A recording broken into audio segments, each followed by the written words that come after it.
ये 90% जल चुकी है, सिर्फ सांस ले रही है। कल तक तो बात कर रही थी, ये उनके मुंह में पानी डालती है तो पानी कान से निकल आता है। ये उन्होंने अभी मुझे बताया कि मैंने पट्टियां की हैं तो कीड़े पड़ गए हैं जिस्म पे, मतलब सिर्फ पट्टियां ही पट्टियां हैं जिस्म पे। मेरी सिस्टर ने किस किस को पुकारा होगा, किसको याद किया होगा, किसको आवाजें लगाई होंगी। ये जो वीडियोस में मैं अपनी सिस्टर की पोजीशन देख रही हूँ वो ऐसी जल रही है, किसी को आवाज नहीं लगा रही। इस वक्त मैं आपको जो दास्तान सुनाने जा रहा हूँ, ये दास्तान सुनने के बाद आप भी यकीनन इस चीज़ के मुतालिक सोचेंगे कि जिस वक्त ये सानहा रूनुमा हो रहा था उस वक्त ज़मीन क्यों नहीं फट गई, उस वक्त आसमान से नुकीले पत्थरों की बरसात क्यों नहीं होने लग गई। ये जो खातून इस वक्त मेरे साथ मौजूद है, इनकी एक रिश्तेदार है जिनको उनके शोहर और उनकी सोतन की जानिब से जिंदा जला दिया गया और उस जलती हुई खातून के सर में डंडे मारे गए। जिस वक्त वो तड़प रही थी उसको गालियां दी जा रही थी, बजाय इसके कि उसकी मदद की जाती। ये क्या वाकया है, ये गुजरांवाला के अंदर ऐसी सफाकियत क्यों रकम हुई, ये तमाम तर तफसीलात जानते हैं एडवोकेट फैसल जट साहब और उस खातून की रिश्तेदार जो हमारे साथ मौजूद है। अस्सलाम वालेकुम बहन। जी वालेकुम सलाम। ये किस दिन का वाकया है और क्या हुआ था ऐसा कि खातून को जला ही दिया गया? ये मेरी सिस्टर की लव मैरिज शादी थी और लव मैरिज शादी ने आज इस मुकाम पे पहुंचा दिया। मेरी सिस्टर जिंदगी और मौत की जंग लड़ रही है। ये वक़ूआ ये हुआ कि मेरी सिस्टर के बयान है कि मेरी सिस्टर ने ये कहा कि मुझे 2 दिन से पहले कमरे में बंद किया गया, भूखा प्यासा रखा गया। उसके बाद जब उसने चीखो पुकार की कुछ खाने के लिए, उन्होंने पेट्रोल छिड़क के आग लगा दी।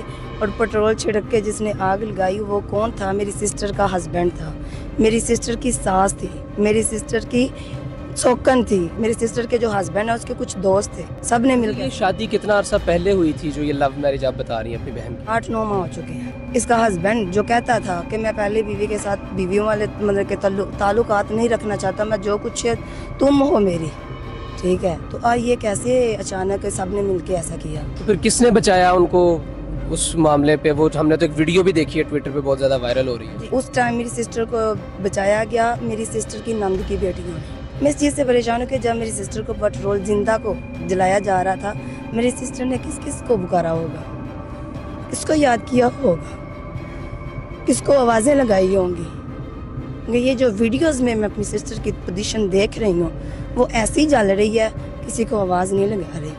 क्यों? उसे पता था यहाँ मुझे बचाने वाला कोई नहीं है, इसलिए वो सहमी खुद ही आके बुझा रही है। रेस्क्यू किस तरह से किया गया? जिना अस्पताल कैसे आई वो फिर आपकी बहन? कोटलदा थाना वालों ने मुझे कॉल की कि ऐसे ऐसे तुम्हारी बहन के साथ ये हुआ है। फौरी तौर ज़िला हफ्साबाद में डरमा सेंटर पहुंचे। ठीक है, मैं वहाँ जब पहुंची तो मैंने अपनी सिस्टर की पोजीशन देखी और उन्होंने जवाब दे दिया, तो फिर मैं लाहौर ले आई। बिल्कुल ठीक है। ख़वातीन और हज़रात, इंसानियत अभी भी मुकम्मल तौर पर मुर्दा नहीं हुई। जहाँ पर एक इंसानियत सोज और एक इतना दिलखराश वाक़या रूनुमा हुआ है, वहीं पर आप देखिए कि मारने वाले से बचाने वाला किस तरह से बड़ा होता है कि उस मकाम पर जिस मकाम पर एक निहत्ती खातून को एक आग लगाई जा रही थी, उसके सर में डंडों की बरसात की जा रही थी। ऐसी सूरत में भी अल्लाह रब्बुल इज़्ज़त की जानिब से कुछ ऐसे लोग वहाँ पर मौजूद थे जिन्होंने उस बच्ची को, उस खातून को वहाँ से रेस्क्यू किया और उसको रेस्क्यू करने के बाद जिना अस्पताल पहुँचा दिया। फैसल जट साहब है जो कि सारे केस को बिल्कुल फ्री ऑफ कॉस्ट जो है वो डील कर रहे हैं। फैसल भाई अस्सलाम वालेकुम। वालेकुम अस्सलाम।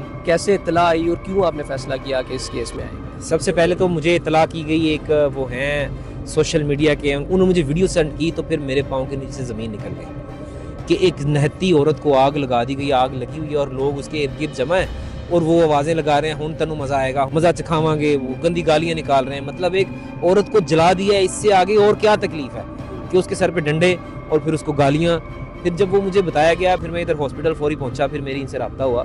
मैंने इनको उसी दिन आके ऑफर कर दिया था कि मैं आपका केस फ्री ऑफ कॉस्ट लड़ूंगा। जिन लोगों ने आग लगाई है उनको हम जेल में भिजवाएंगे और उनको सजाएं भी दिलवाएंगे। अगर वो वीडियो ना मिलती तो आज हमें यही खबर आनी थी कि उसने अपने आप को पेट्रोल छिड़क के आग लगा दिया। फिर वो जो वीडियो में आग लगते हुए उसके कपड़े उतर रहे हैं, वो बेआबरू हो रही है, वो किसी की बेटी है, वो भी इनके ऊपर लगने चाहिए। मैं कहता हूँ सख्त से सख्त सजा होनी चाहिए। ये 90% जल चुकी है, सिर्फ सांस ले रही है। कल तक तो बात कर रही थी, ये उनके मुंह में पानी डालती है तो पानी कान से निकल आता है। ये उन्होंने अभी मुझे बताया कि मैंने पट्टियां की हैं तो कीड़े पड़ गए हैं जिस्म पे, मतलब सिर्फ पट्टियां ही पट्टियां हैं जिस्म पे।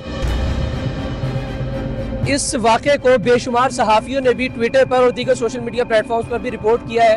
इंशाअल्लाह अज़ीज़ हर महाज पर, हर प्लेटफॉर्म पर हर शख्स अपनी अपनी हैसियत पे उस बच्ची के लिए चीखो पुकार करता रहेगा, आवाज़ उठाता रहेगा उस वक्त तक जब तक इंशाअल्लाह अज़ीज़ उस बच्ची को इंसाफ नहीं मिल जाता। और IG पंजाब साहब से, वज़ीर आला पंजाब साहब से बिलखुसूस ये गुजारिश है कि गुजरावाला के एक ये मेन इलाके का वाक़या है, उस बच्ची को इंसाफ मिलना उसका एक बुनियादी हक है जिस तक उसकी रसाई लाजमी होनी चाहिए। इजाज़त दीजिए, अल्लाह हाफ़िज़।